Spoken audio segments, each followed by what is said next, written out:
আইন উপদেষ্টার মুখ থেকে শুনি যে ছাত্রলীগ 80%, পুলিশ নাকি ছাত্রলীগ, তখন আমরা হতাশ হয়ে যাই। তাহলে এই 180 দিন পরে এসে আপনি এই কথা কিভাবে বলছেন, কেন বলছেন? এটি কি আপনাদের চরম মাত্রার ব্যর্থতা নয়?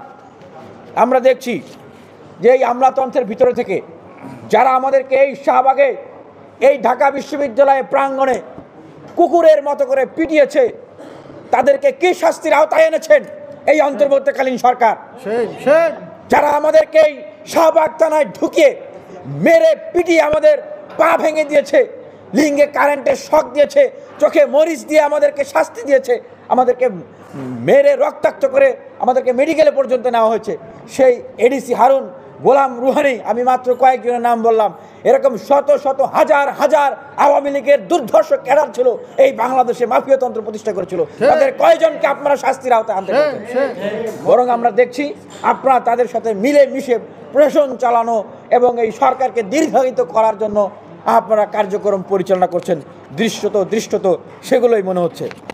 আমরা দেখেছি এই গণ অভ্যুত্থানের সময় ব্যবসায়ীরা এই আওয়ামী ফেসিবাদের দালাল শেখ হাসিনার ভ্যানিটি ব্যাগ পকেট হয়ে যারা কাজ করেছে, যারা অস্ত্র কিনতে টাকা দিয়েছে, যারা গুলি কিনতে টাকা দিয়েছে, যারা এই সন্ত্রাসীরা হামলা করেছে, আক্রমণ করেছে, তাদের পিছনে অর্থ দিয়েছে, যারা স্লোগান দিয়েছে জীবনেও শেখ হাসিনার সাথে আছি, মরণেও শেখ হাসিনার সাথে আছি, তাদের কতজনকে গ্রেপ্তার করতে পেরেছেন? যেই ব্যক্তি এই স্লোগান দিয়েছে এবং বলেছে ছাত্রদের আন্দোলন এটা দুর্বৃত্তপনা, দুষ্কৃতিকারী, রাষ্ট্রবিরোধী আন্দোলন, ছাত্রদের বিরুদ্ধে ব্যবস্থা নেওয়ার আহ্বান জানিয়েছে, সেই ব্যক্তি এখন কোথায় আছে? সেই ব্যক্তি তো শপথে বহাল আছে। হাতেম তাই কোথায়? বিকেএমের সেই সভাপতি।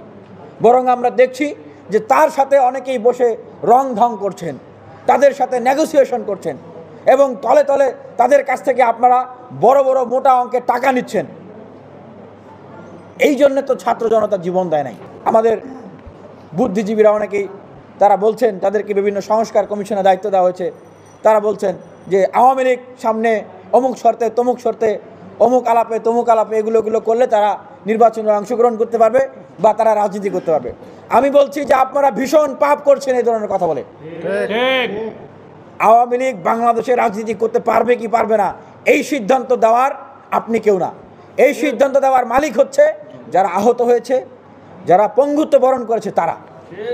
আমি সাংবাদিক ভাইদের কাছে বলবো, আপনারা তাদের কাছে যান, তাদের কাছে গিয়ে জিজ্ঞাসা করেন যে আওয়ামী লীগকে তারা আবার রাজনীতিতে চায় কিনা, তারা আবার নির্বাচনে আওয়ামী লীগকে চায় কিনা।